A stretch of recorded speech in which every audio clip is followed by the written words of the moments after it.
Welcome to the Family Fork Podcast, a show about prioritizing anti-inflammatory nutrition so that you can lose weight, have more energy, and still feed your family meals that they will love.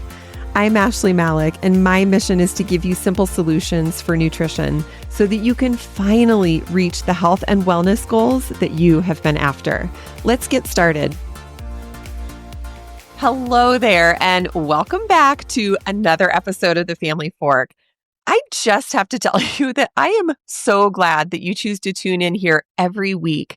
I started this podcast last year, and honestly, it is absolutely my favorite format to connect with you, to share information and resources and insights with you. So I really appreciate you being here, and I cannot wait to get into this week's episode. Now, depending on where you are, the weather is definitely getting nicer. Around here in Colorado, we are looking at 80 degrees this weekend. Now, I don't know about you, but I'm not entirely ready for shorts and sundresses, but that weather, it's coming anyway. So as we go through this transition from spring to summer, many of you might be doing things like getting your garden ready or getting the sprinklers turned on, some of those like spring cleaning activities, cleaning windows, and just getting everything refreshed. But I also think that this is the perfect time to do a little bit of spring cleaning for your health and fitness.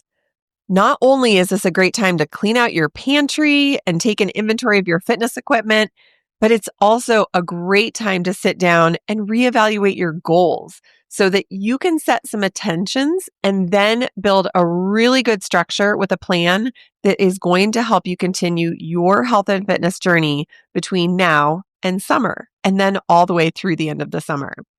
So what we're going to do today is first, we're going to talk about how you can reevaluate your goals and make sure that they are still goals that you really want to reach and that you feel like you can reach. And then we're going to look at how you can do some spring cleaning for your nutrition, your fitness, and your mindset, your brain, so that you can make sure that you have a strategy and all of the pieces in place to actually reach your goals. So let's look at what some of your goals might be. A lot of women that I am talking to, and I know personally for myself, I do want to lose some weight before the summer starts. But if that's all your thought is, like, well, I just want to lose 10 pounds before summer, that's actually kind of a fluffy goal. You need to have a little bit of meat behind that. So what I want you to do is I want you to write down your goal. And then I want you to write down what that looks like. So when you say, I want to lose 10 pounds this summer, what does the journey to losing 10 pounds actually look like? Does that mean that you're eating healthier foods? Does it mean that you're cutting out alcohol?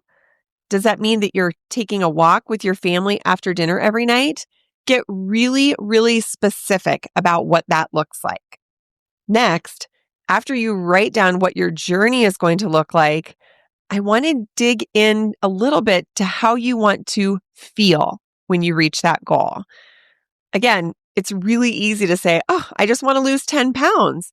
But how do you want to feel when you are 10 pounds lighter? I find a good way to look at this in a very tangible way is to think about, okay, if I am 10 pounds lighter, what kind of things will I be doing this summer? Am I going hiking or camping with my family? Maybe you like to go biking or you even want to start mountain biking this summer. I know for our family, there's going to be a lot of swimming at the pool and the reservoir because we don't have oceans here in Colorado. So when you look at some of these activities that you want to do when you are 10 pounds lighter, how do you want to feel when you are in those activities? If I had to guess, you probably want to feel energetic and happy and confident. So when you look at your note and it says, I want to lose 10 pounds before summer, what you really want is a summer filled with lots of activities where you feel energized and confident and strong. Sounds better, right? When you look at your goals in this way, it's so much deeper than just saying, yep, I want to lose 10 pounds for the summer. Because that is not going to help you as much when you need to say, no to the cookies at the office, or because you are spending a little bit of extra effort by packing your lunches each week instead of going out to lunch with your coworkers. But when you can really clearly visualize what your summer could look like with activities and fun and being outside and hanging out with family and friends, knowing that you feel strong and confident and energized when you are doing those things, when you have that visual image in your head, it is so much easier to say, you know what? I'm just going to pack my lunch for the week and then it's done, because I know that is getting me closer to feeling strong, confident, happy, and energized. So it is really important to step back from your goal and evaluate, is this a goal I still want to have? Do I still want to lose 10 pounds? Do I still feel like that is realistic? Maybe you want to change or update your goal to something that feels more achievable or more in line with what you're looking for. If you're like going on a vacation and you want to fit into a particular pair of shorts or a sundress. So I want you to plan some time to sit down, think about your goals, what you want them to be in the next 3 or 4 months, and then go through this exercise. What is it that you want to do to get there? What does that journey look like? And when you've achieved your goal, what kind of things will you be doing in your life, and how are you going to feel? Then I want you to take all of this information and I want you to write yourself a note that you can put on your bathroom mirror. That's typically where I keep little notes and reminders to myself, or maybe on like a kitchen cabinet, just somewhere that you're going to see it every single day. That way you'll be able to recognize, oh, this is the goal that I'm working for. And it's not that I'm just looking to lose that 10 pounds or to fit into a pair of shorts. I want to feel strong and healthy and energized and confident when I wear these shorts in the summer when we are in Disneyland. See? Do you see how being very clear and specific is actually going to help you make better choices along your journey? To say, I just want to lose weight, or I want to fit in these shorts, it's just not enough. So as we start this spring cleaning exercise, the first place to start is to evaluate your goals, like reevaluate, get very clear with what do you want to do and how do you want to feel once you have achieved those goals, okay? Now, once you have taken time to evaluate those goals and you have a note written to yourself that you have on your bathroom mirror or your kitchen counter, I want you to look at how you are going to achieve that goal. Now that it's spring, we are cleaning the house, opening the windows and airing things out. You might be changing your furnace filter, doing some things in the lawn. This is the perfect time to really clean up and organize everything related to your nutrition, your fitness, and your mindset. So let's start with nutrition. What I want you to do for your nutrition in terms of spring cleaning is to clean out your pantry. Now, stick with me. I don't want this to be an activity where you look at all the foods and you're like, oh my gosh, these are terrible and unhealthy. I have to throw everything out, but it's going to be really expensive to replace. No. What we're going to do is we're going to be very focused and concentrated at what we look at in order to clean out the pantry so that it will serve you better along your journey of actually reaching those health and fitness goals. So I want to give you a couple of categories for things to look for in your pantry that you should toss out and that you can bring in some healthier swaps. Again, it's not going to be everything. So I just want you to focus on these categories. First of all, I need you to look for those products that have refined sugars or lots of added sugar. It doesn't matter who you are or what your goals are, sugar is not your friend. It is incredibly disruptive to your gut microbiome. And when you throw off your gut health, so many things can go wrong. You have trouble losing weight. You struggle with inflammation. You have brain fog. The list of symptoms from eating too much sugar goes on and on. So you really need to pay attention to those items that have refined sugars, artificial sugars, or lots of added sugar. So since we're sort of talking about summer, my brain goes to barbecues. And one of the biggest contributors to added sugar is ketchup. Go look at your ketchup and see how many added sugars are in there.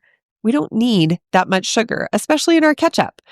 So take an inventory, spend some time looking at the products that you have, and decide to toss out those things with a ton of added sugar.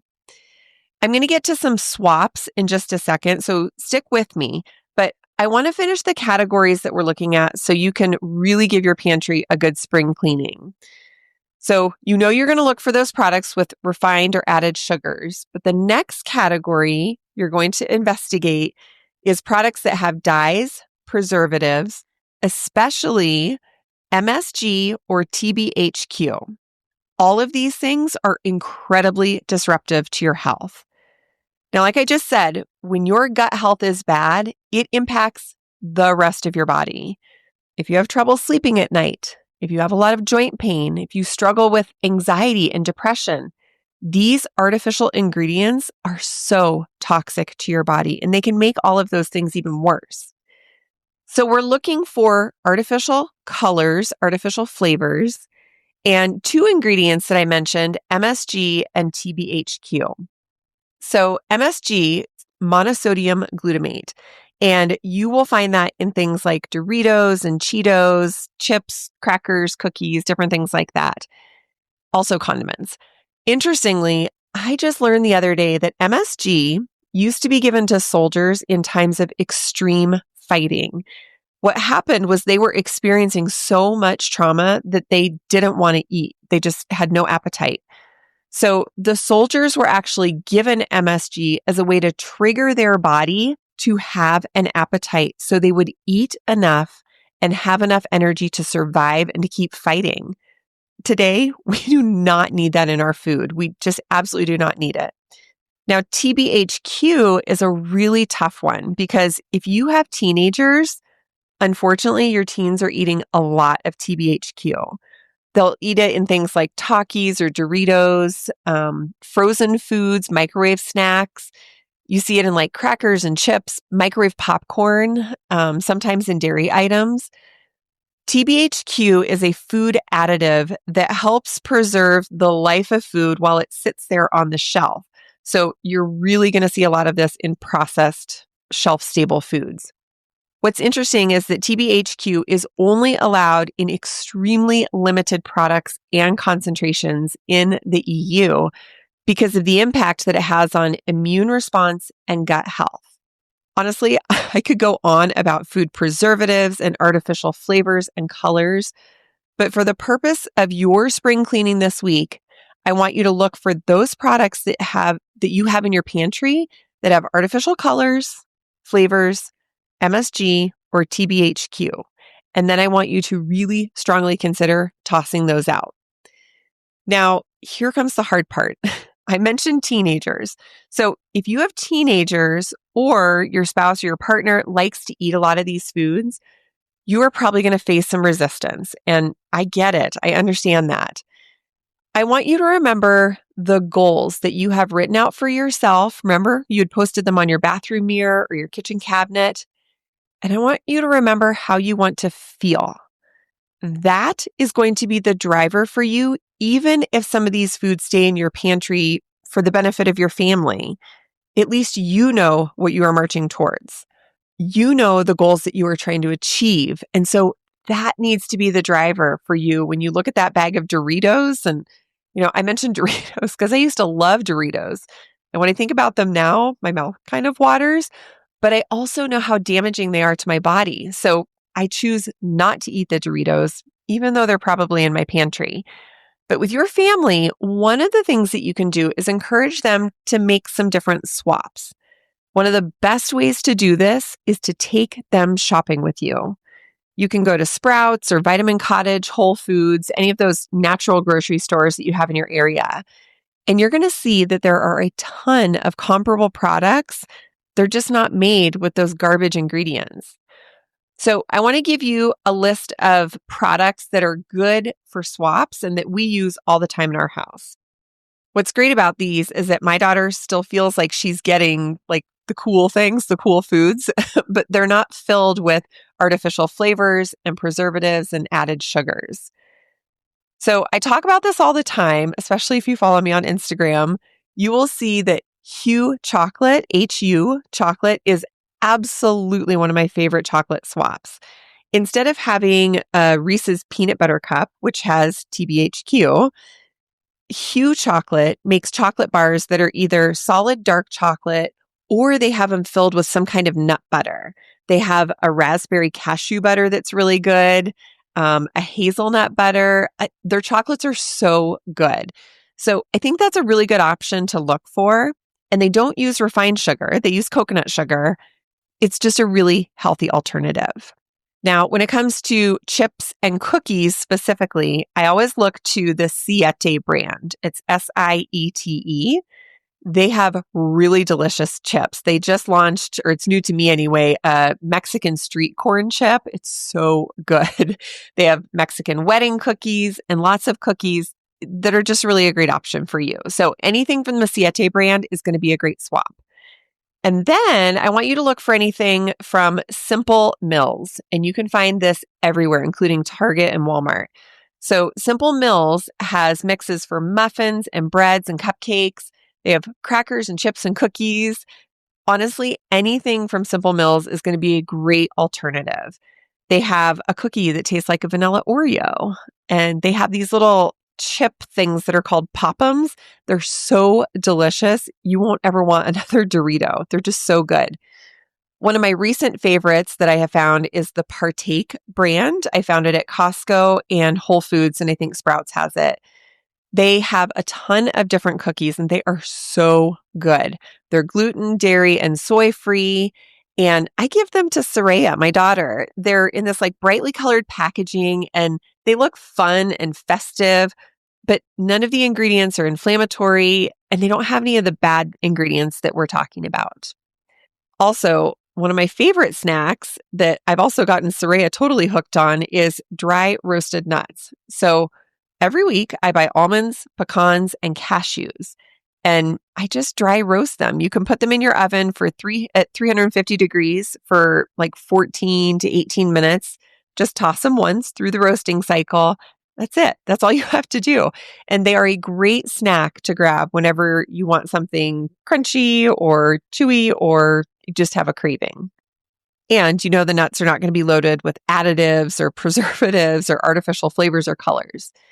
So if you need a really full list of all the swaps that I recommend, and not just the ones that I talked about, but even more than that, and that you need in your refrigerator and your freezer, come join the Supper Club. I have a whole list of how to set up your anti-inflammatory pantry in the Supper Club. So I'll put that link in the show notes.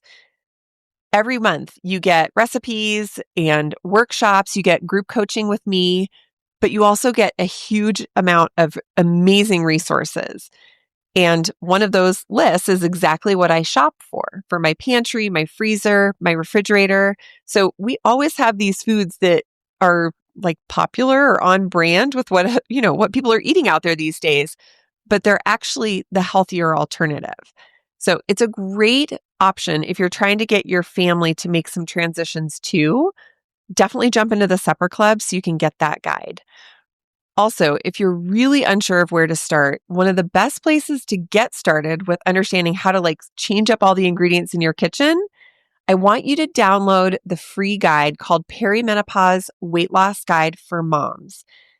In that guide, you get everything you need to start making healthier food choices, both in your fridge and your pantry. And then you're also going to learn how to cook for your family while you focus on losing weight and getting healthy and hopefully bringing your family along for the ride. So I'll put the links for the Supper Club and that free guide into the show notes. So be sure to check both of those things out. All right, let's move on to fitness. Now, as we're doing this spring cleaning for our health, I want you to take an inventory of what you have that's related to fitness. And I want you to make a list of everything. Look for your dumbbells. Do you have a treadmill that maybe you use or don't use? A stationary bike, exercise bands. A lot of people had those balance boards for a while. So I don't know, maybe you have one of those sitting around. Maybe you're using these things, or maybe they're tucked away in your garage or a basement or a spare bedroom, but I want you to write a list of everything. Don't forget to look outside too. There's road bikes, trampolines, whether it's one of those little rebounding trampolines or a big trampoline that your kids jump on, rollerblades, roller skates. Just make a really full and complete inventory of all of the fitness and activity equipment that you have. And then you're going to take some time and you're going to look at that list and say, what of these things do I really enjoy? Do I like running on the treadmill? Or is it just collecting dust? Or is it my hanging station for all of the laundry that can't go in the dryer? Maybe you'd forgotten how much fun you have on your rollerblades or your roller skates or that cruiser bike that you have out in the garage that you haven't used in a couple of years. But when you think back, you're like, oh, yeah, that was really fun. I loved using that. I want you to go through this list, and I am giving you permission right now to keep the things that really feel exciting and to sell or donate everything else.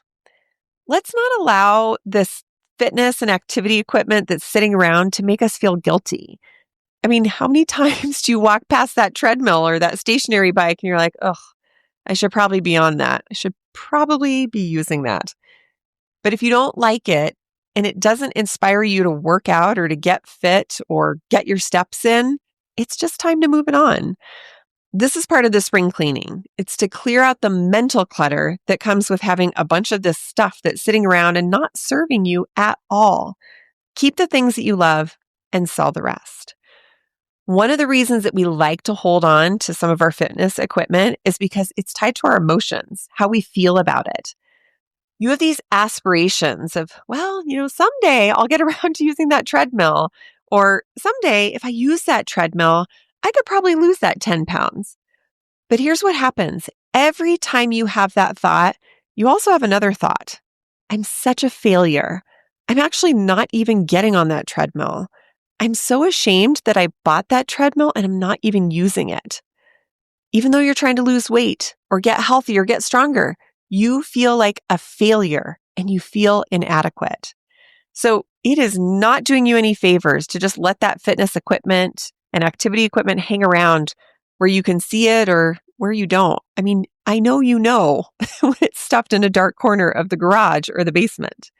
So truly, this is your invitation to decide what you want to keep, decide what you want to sell or donate, and just move it on. I know in our area, Facebook Marketplace is one of the best and fastest ways to get rid of things. You can get a little bit of extra money depending on what you're getting rid of, or just donate those things. But release yourself from the guilt, the shame, and that sense of failure or inadequacy. Move that stuff on that you're not using anymore and make space in your brain and in your house, in your garage, in your basement for the equipment that you're really going to enjoy and that is really going to inspire you to keep going on your health and your fitness journey.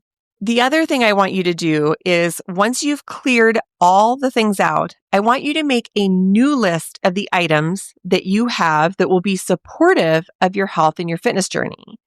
And then I want you to reach out to me on Instagram at the Ashley Malik, and I will give you some recommendations for what you can do with what you have. So obviously a bike, that's a little bit more straightforward. You can figure out how to ride the bike.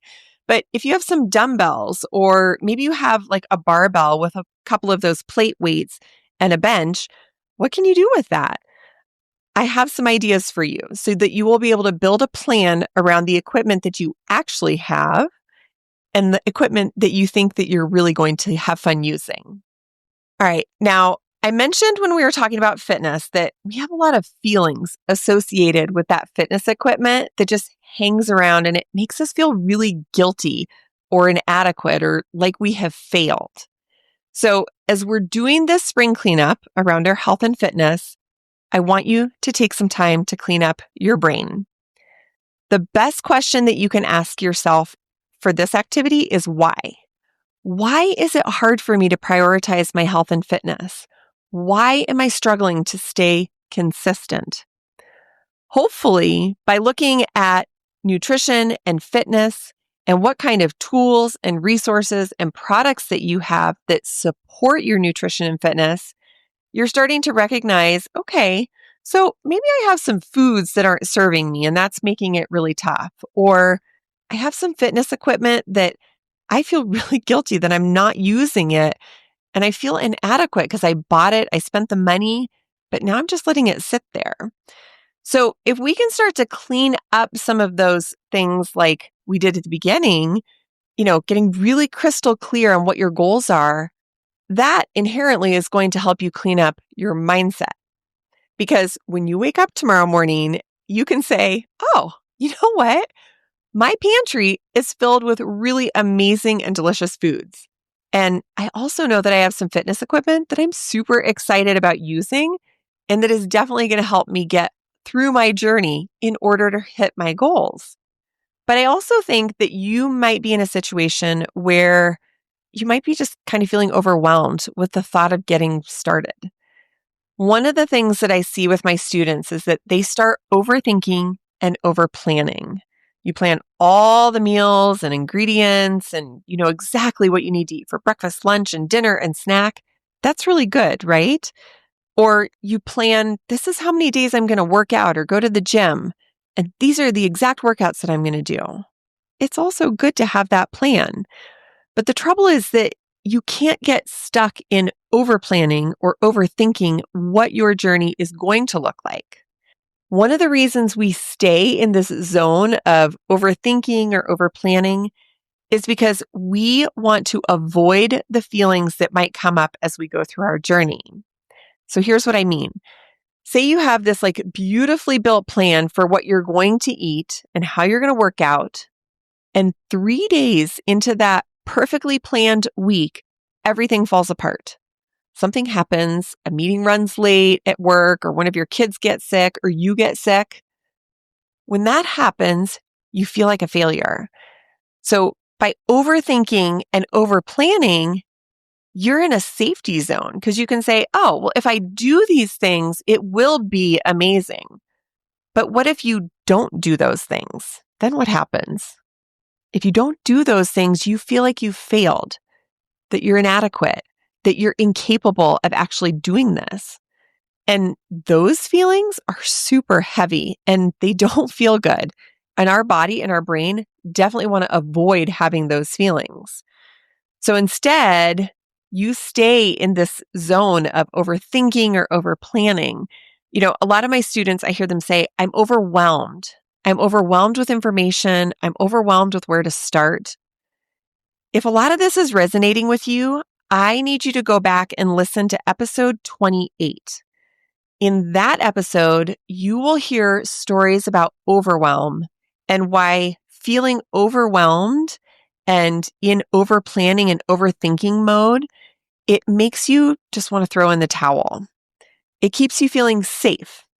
If you think about things and plan for things, but never actually get into the action, it's when you get into that action of making healthy food choices or having that hard conversation with your family that you're going to put some healthy snacks in the pantry. It's that fumbling and struggling on the journey. That is where you're going to improve. That is how you will build consistency. So if this is resonating for you, please go back and listen to episode 28. I know it's going to be really helpful in cleaning up your mindset so that it's easier to do this whole process, to evaluate your goals, look at your nutrition, and make some of those healthier swaps, to take inventory of your fitness equipment and what's available to you, and choosing just those things that you're excited about and that are going to help you get to your goal. So as with every week on the Family Fork, this is your homework. I don't want you to just listen like we just talked about. I don't want you to listen and just think about a plan or come up with a plan, but not actually do something about it. So let's recap. You're going to reevaluate all of your goals. I want you to focus in on how you want to feel once you've achieved that goal. I want you to write yourself a note, put it up on the bathroom mirror or the kitchen cabinet so that you can read that and let that be your driving force. I want you to clean out your pantry and look for foods that are high in refined sugars and added sugars. I also want you to clear out those foods that have artificial flavors, colors, and preservatives, and things like MSG or TBHQ. I want you to take an inventory of your fitness equipment, and I only want you to keep what you like, and I want you to sell and donate the rest.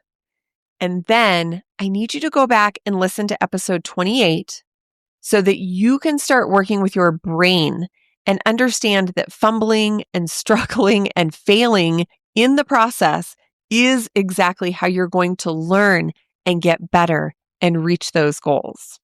There is a lot of information packed into this episode, but I hope that you find it really helpful for your spring cleaning, because just like we're cleaning out the rest of our house and our lives, we want to make sure that our nutrition and our fitness and our mental health is really ready to support us in reaching our health and fitness goals between now and the next couple of months. Thank you so much for joining this week. And please, if you know of a friend who could use this information, please just hit the share button so they can listen to this episode too. And I cannot wait to see you back here next week. Thank you for listening today. I am so grateful to spend this time with you. Be sure to connect with me at ashleymalik.com, where you can explore free resources, meal plans, and more. And if you found today's episode valuable, please share it on your socials so that we can help more midlife women reach their health and wellness goals. See you next time.